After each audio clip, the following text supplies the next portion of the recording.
Hello everyone, welcome back to my channel হৈমস kitchen. আজকের হৈমস কিচেনে আপনাদের সাথে পাটিসাপটা রেসিপি শেয়ার করব। শীত মানেই পিঠাপুলির আয়োজন। তো পাটিসাপটা অনেকেই তৈরি করেন কিন্তু মসৃণ হয় না বা ভিতরের ক্ষীরটা ঠিকভাবে তৈরি করতে পারেন না।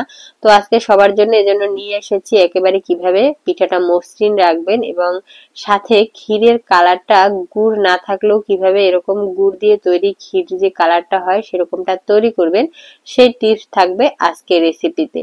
অবশ্যই ভিডিওটি না টেনে শেষ পর্যন্ত দেখবেন, আশা করছি সবার কাছে অনেক অনেক ভালো লাগবে। আর ভিডিওর প্রতিটা টিপস ফলো করলে আপনি আমার মতো এরকম পারফেক্ট পাটিসাপটা পিঠা বাসায় তৈরি করে নিতে পারবেন। চলুন তাহলে শুরু করি। ক্ষীরের পাটিসাপটা তৈরির জন্য আমরা প্রথমে এখানে ক্ষীরটাকে রেডি করে নিব। এজন্য এখানে নিয়েছি 1 লিটার মতো লিকুইড দুধ। আপনি চাইলে এটা গুঁড়ো দুধ দিয়েও লিকুইড করে নিতে পারবেন, কোনো সমস্যা নেই। তো দুধটা একটু জাল করে নিয়ে যখন হালকা গরম হবে সেই সময়ে এখান থেকে 1 কাপের একটু পরিমাণ 1.5 কাপের মতো দুধ আমি তুলে নিচ্ছি। আর দুধটাকে কিন্তু অনবরত নাড়াচাড়া করতে হবে যাতে করে এর ভিতরে কোনো সর না পড়ে।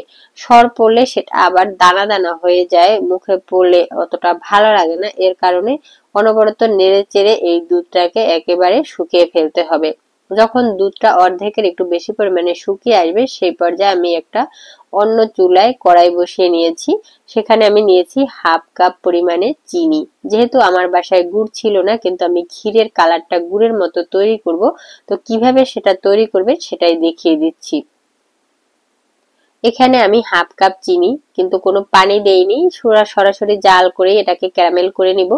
যখন এরকম হালকা লালচে কালার চলে আসবে তখনই কিন্তু চুলাটাকে বন্ধ করে নিতে হবে, কারণ কড়াইটাও বেশ গরম থাকবে, চুলাটাও গরম থাকবে, তাই বেশি কিন্তু ক্যারামেলটা পুড়ে ফেলা যাবে না, তাহলে কিন্তু আবার ক্ষীরটা তিতা লাগবে। তো এই পর্যায়ে এখানে আমি সাথে সাথে যখন হালকা বাদামি কালার হয়ে এসেছে তখন জাল করা দুধ সেখান থেকে 1/2 কাপের মতো নিয়ে দিয়ে দিলাম। গরম দুধ যদি আপনি ক্যারামেলের ভিতরে দেন তাহলে দেখবেন যে ক্যারামেলটা খুব তাড়াতাড়ি সুন্দর দুধের সাথে মিশে যাবে। আর এখানে যখন ক্যারামেলের সাথে দুধটা মিক্সড করবেন সরাসরি ক্যারামেলটা দুধের ভিতরে দিবেন না, কারণ গরম ক্যারামেল অনেক সময় দুধের ভিতরে দিলে দুধ ছানা কেটে যায়। তাই এখানে ক্যারামেলের সাথে কিছুটা দুধ আলাদা মিক্সড করে নিয়ে তারপরে সেটা দুধের সাথে মিক্সড করবেন। তো দেখুন এখানে কিন্তু দুধটা অনেকটাই শুকিয়ে এসেছে আর ক্যারামেলটা দেওয়ার পরে মনে হচ্ছে না যে এটা গুড়ের তৈরি।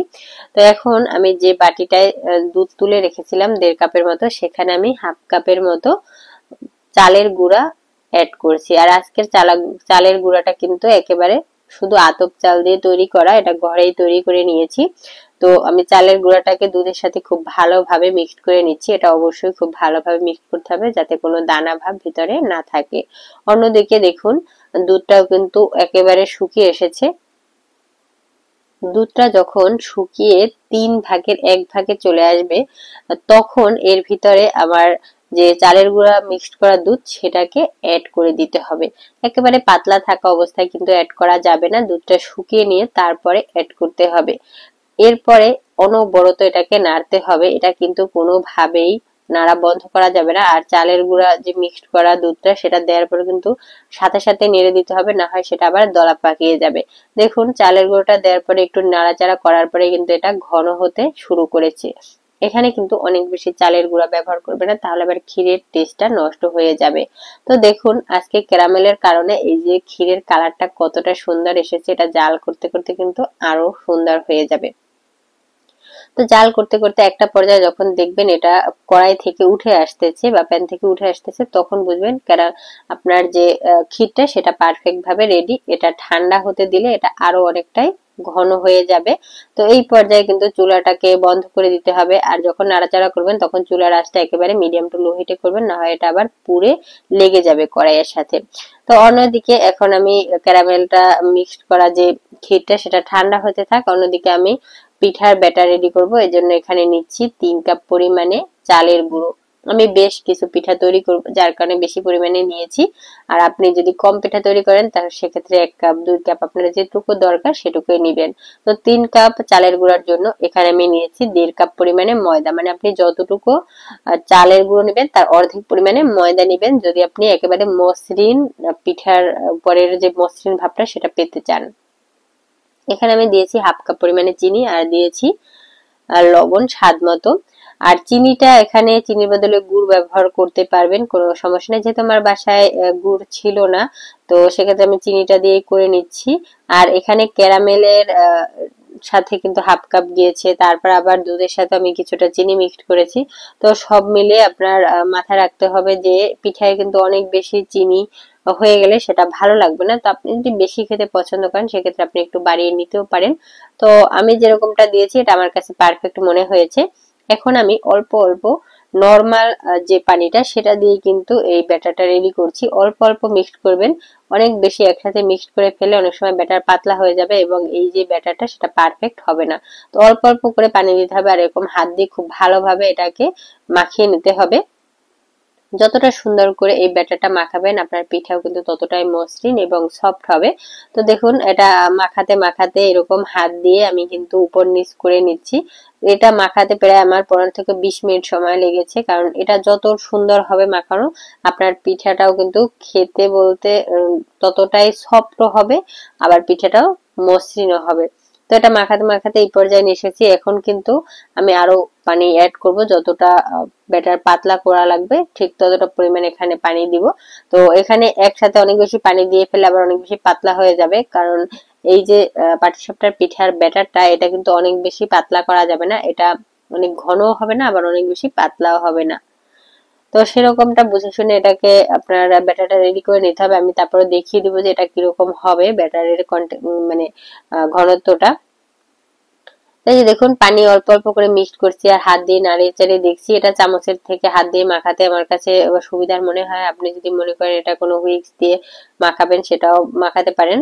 তো এরকম একটা ঘনত্ব তৈরি হবে, যে আমি হাতে তুলে দেখিয়ে দিচ্ছি যেটা কিরকম হবে। এটা কিন্তু অনেক বেশি ঘন না আবার অনেক বেশি পাতলাও না। তো এই পর্যায়ে এটাকে ঢেকে আমি 20 মিনিটের মতো রেখে দিব। হাতে সময় থাকলে আরো একটু সময় রাখতে পারেন। এটা যখন রেখে দিবেন তারপরে দেখুন 20 মিনিট পরে ফিরে এসেছি।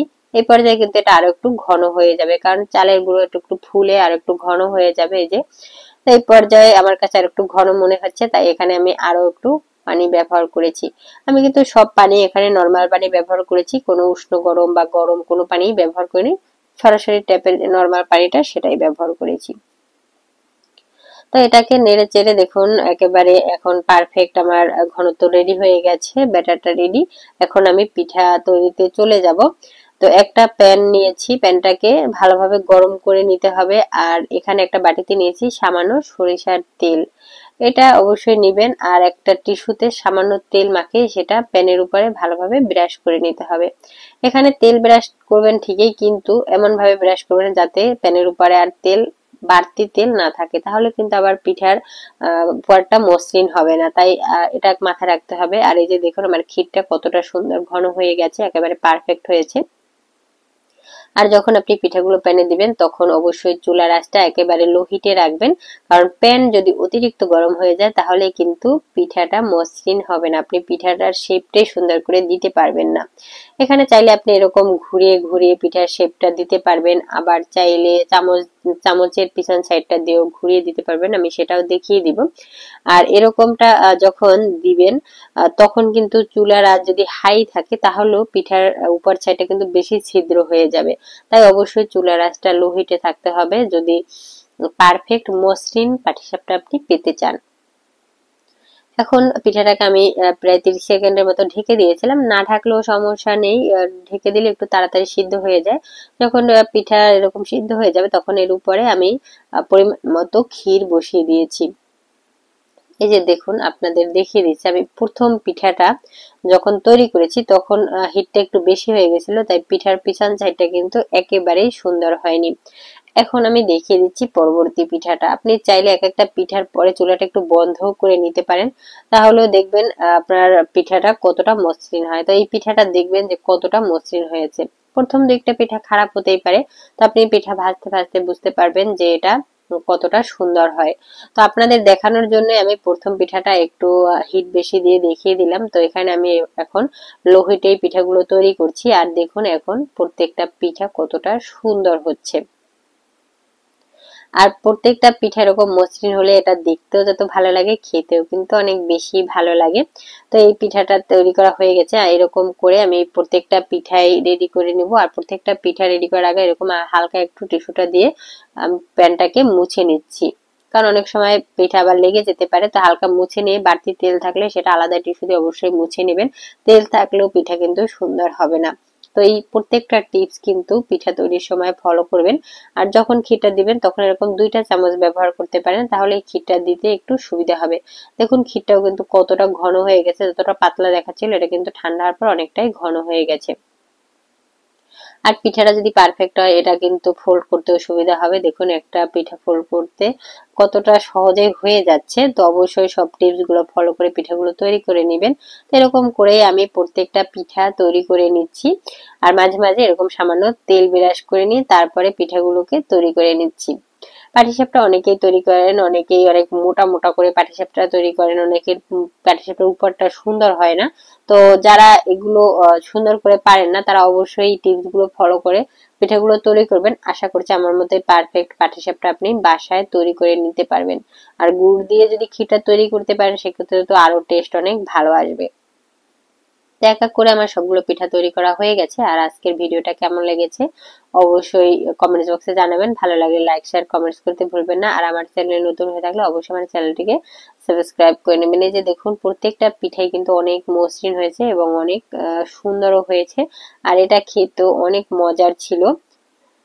তো আমি আপনাদের একটা পিঠা ভেঙে দেখাবো যে এর ভিতরের ক্ষীরটা আমি যেহেতু একটু কালারফুল করেছি, মানে গুড়ের মতো করেছি। সাদা পিঠার ভিতরে যদি গুড়টা একটু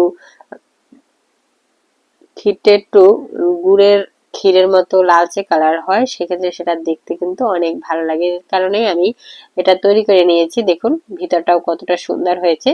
তো ভিউয়ার্স আজকের ভিডিও ভালো লাগলে অবশ্যই লাইক শেয়ার কমেন্টস করতে ভুলবেন না। আর আমার চ্যানেল নতুন হয়ে থাকলে অবশ্যই আমার চ্যানেলটিকে সাবস্ক্রাইব করে নেবেন। আজকের ভিডিও এই পর্যন্তই। সবাই অনেক অনেক ভালো থাকবেন। টাটা।